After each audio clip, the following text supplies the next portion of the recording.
सगळ्यांशी बोललेत. आता मी या संभाजीनगरच्या कलेक्टरसह मी स्वतः बोललो आहे आणि आमच्या पालकमंत्र्यांनी देखील आज बैठक देखील घेतली आहे. त्यामुळे तातडीने पंचनामे होतील आणि कुठेही शेतकऱ्यांना वाऱ्यावर सोडणार नाही. आम्ही आपल्याला माहीत आहे की शेतकऱ्यांच्या पाठीशी उभं राहणारं सरकार आपलं महायुतीचं आहे.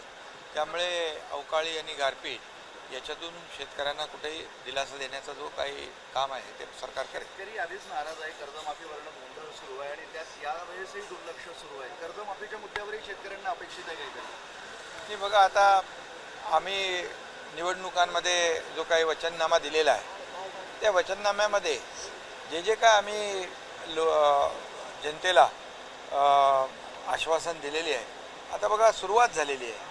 आता एक एक करून आम्ही पुढे जातो टप्प्याटप्प्याने. त्यामुळे आणि आपण लाडकी बहीण योजना, त्याचं येणारं सगळं काही आपल्याला लागणारे पैसे, विकासाला पैसे, ज्या योजना सुरू आहेत त्या सुरू ठेवण्याला पैसे, हे सगळं करता करता आपण जे आम्ही बोललो आहे, जे आम्ही निवडणुकीला वचननाम्यामध्ये जे मुद्दे आम्ही आणि जी आश्वासनं दिलेली आहेत ते आम्ही टप्प्याटप्प्याने पुढे पार पाडणार. कर्जमाफी हा प्रिंटिंग मिस्टेक, आमचं प्रिंटिंग मिस्टेक करणारं सरकार नाही. आम्ही जे बोलतो ते करतो आणि लोकांनी आम्हाला भरभरून मतदान केलेलं आहे. लँडस्लाईड मॅन्डेट मिळालेलं आहे.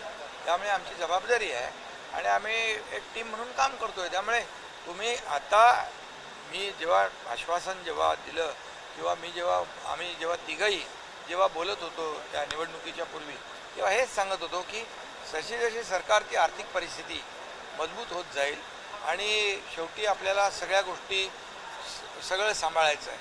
आज सरकार विकासाचे प्रकल्पही करायचे आहेत.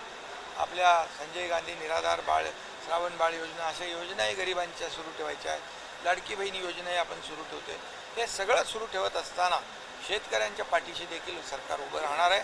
बिलकुल यामध्ये आपल्याला एवढंच सांगतो मी की आमचं सरकार इतर लोकांसारखं प्रिंटिंग मिस्टेक म्हणणारं नाही.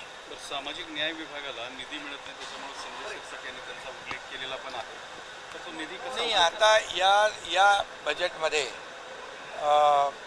काही विभागांना नक्कीच काही बजेटमध्ये पैसे कमी मिळाले, परंतु पुढच्या या आपल्या जुलैमध्ये होणाऱ्या पुरवणी बजेटमध्ये हे सगळं शेवटी कसं आहे, हा सर्व आर्थिक विषय आहे.